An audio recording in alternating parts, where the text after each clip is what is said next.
Assalamualaikum warahmatullahi wabarakatuh. Perkenalkan, nama saya Gladys dengan stambuk D101-21021. Baik, di sini saya akan menjelaskan tentang asas dekonsentrasi, yaitu meliputi definisi dekonsentrasi, dasar hukum dekonsentrasi, ciri-ciri dekonsentrasi, dan tujuan asas dekonsentrasi tersebut. Definisi dekonsentrasi adalah penyerahan atau pelimpahan wewenang dari pemerintah pusat kepada pemerintah daerah yang bertujuan untuk meningkatkan efisiensi dan efektivitas penyelenggaraan pemerintahan untuk mengatur dan mengurus urusan sektor administrasi dalam sistem NKRI. Dalam hal ini, kewenangan yang dilimpahkan itu hanyalah terbatas pada otoritas pengelolaan. Sedangkan untuk otoritas politik tetap berada di tangan pemerintah pusat. Dengan kata lain, dekonsentrasi ini merupakan kombinasi dari desentralisasi. Jadi, dekonsentrasi juga dapat dikatakan sebagai kombinasi antara sentralisasi dan desentralisasi yang saling keterkaitan.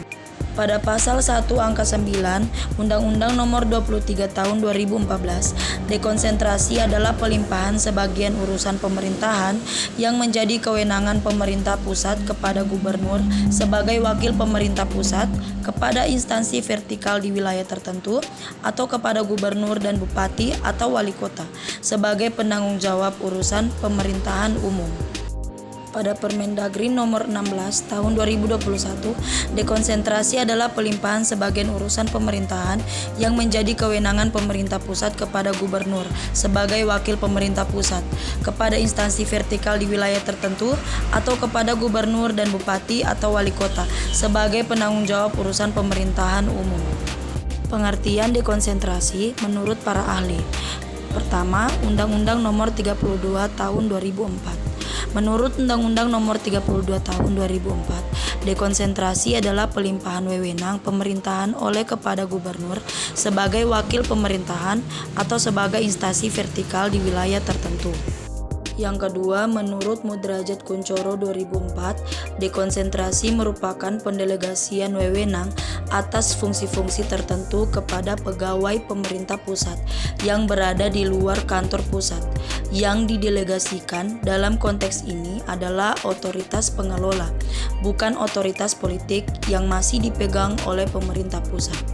Ketiga, menurut Rondinelli dalam Amin Rahmanur-Rasyid 2004, dekonsentrasi adalah pengalihan sejumlah otoritas administratif atau tanggung jawab kepada departemen bawahan atau lembaga pemerintah.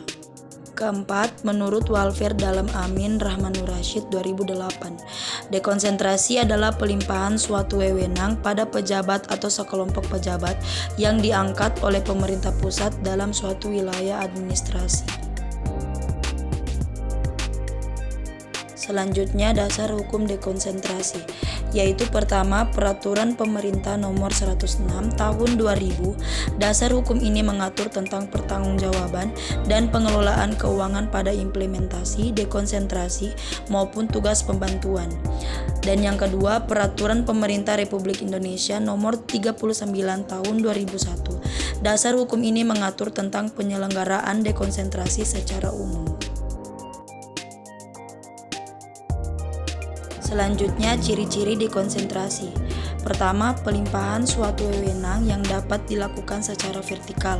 Contohnya saja, wewenang dari presiden diberikan kepada gubernur. Yang kedua, merupakan suatu penyerahan kewenangan. Yang ketiga, pihak yang dilimpahkan wewenang berstatus mewakili yang dimiliki. Keempat, wewenang sehingga ia tidak memegang tanggung jawab sendiri. Kelima, penerima wewenang adalah daerah otonom. Selanjutnya yaitu tujuan dekonsentrasi. Pertama, menjaga komunikasi sosial dan budaya, mengindikasikan bahwa suatu komunikasi sangat penting untuk membangun suatu konsep diri, untuk kelangsungan hidup, aktualisasi diri, dan juga untuk memperoleh kebahagiaan, terhindar dari himpitan dan ketergantungan, antara lain lewat komunikasi yang menghibur dan memupuk hubungan dengan orang lain. Kedua, meningkatkan efisiensi dan efektivitas pemerintahan. Implementasi pemerintah tentu membutuhkan tingkat efisiensi dan efektivitas yang tinggi. Pengalihan kekuasaan tertentu dari pemerintah pusat ke pemerintah daerah akan meningkatkan proses tata kelola.